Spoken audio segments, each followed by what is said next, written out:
खोया हुआ खत। ये कहानी है एक छोटे से शहर की। शहर का नाम था मोहनगढ़।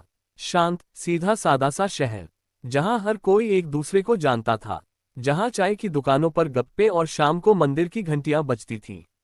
लेकिन एक दिन इस शहर में एक अजीब घटना हुई। एक खत अचानक शहर में घूमने लगा। ना कोई भेजने वाला, ना कोई लेने वाला। कहानी शुरू होती है राघव से। राघव एक सीधा सादा लड़का, कॉलेज जाता था, किताबों में खोया रहता था। ज्यादा दोस्त नहीं थे उसके, बस अपने सपनों में जीने वाला लड़का।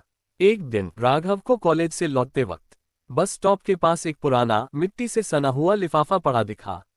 वैसे तो वो निकल जाता, लेकिन न जाने क्यों उस दिन उसका मन हुआ उठा ले। लिफाफा बिना नाम पते का था, बस ऊपर बड़े बड़े अक्षरों में लिखा था, जो इसे खोलेगा उसकी किस्मत बदल जाएगी। राघव मुस्कुराया। अरे ये भी कोई बात हुई। सोचा कोई मजाक होगा, लेकिन दिल ने कहा खोल कर देखो। रात को अपने कमरे में राघव ने वो खत खोला।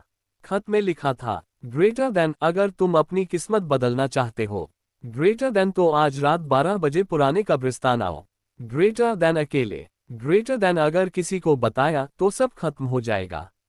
राघव चौंक गया। कब्रिस्तान, रात के 12 बजे। मन में डर भी था और एक अजीब सा खिंचाव भी। वो पूरी रात सो नहीं पाया। सोचता रहा, जाऊं या ना जाऊं। आखिर जिज्ञासा जीत गई। रात के 11:15 बजे चुपके से घर से निकला। ठंडी हवा चल रही थी, सड़कें सुनसान थीं, बस स्ट्रीट लाइट्स का पीला उजाला था। राघव के दिल की धड़कन तेज थी, हाथ पसीने से भीग रहे थे। हर कदम पर लगता कोई देख रहा हो।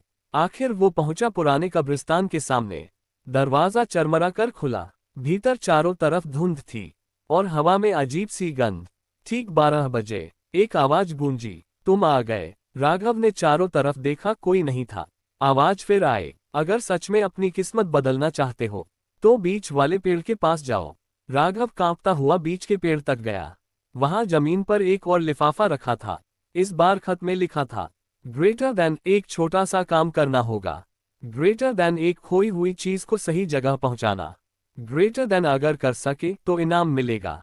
अब असली खेल शुरू हुआ। खत के साथ एक पुराना लॉकेट भी था, टूटा फूटा सा, लेकिन अंदर एक लड़की की तस्वीर थी। खत में एक आखिरी लाइन थी, ग्रेटर देन, इस लड़की को ढूंढो और उसे ये लॉकेट दो। ग्रेटर देन, वरना सब हमेशा के लिए खो जाएगा। अगले दिन से राघव ने उस लड़की को ढूंढना शुरू किया। पूरे मोहनगढ़ में घूमता रहा। पुराने फोटो स्टूडियो में गया, मंदिर में ढूंढा, बाजार में पूछताछ की, लेकिन कोई नहीं जानता था ऐसी किसी लड़की को। दिन बीतते गए, राघव का मन बेचैन होने लगा। खाना पीना छोड़ दिया, बस एक ही जिद, उस लड़की को ढूंढना है। एक हफ्ते बाद एक सुराग मिला। पुरानी लाइब्रेरी में एक बहुत बुरे लाइब्रेरियन ने एक तस्वीर दिखाई।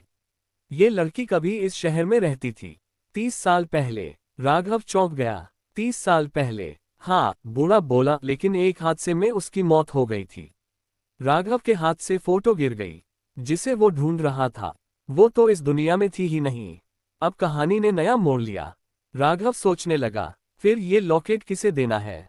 उसी रात फिर एक सपना आया।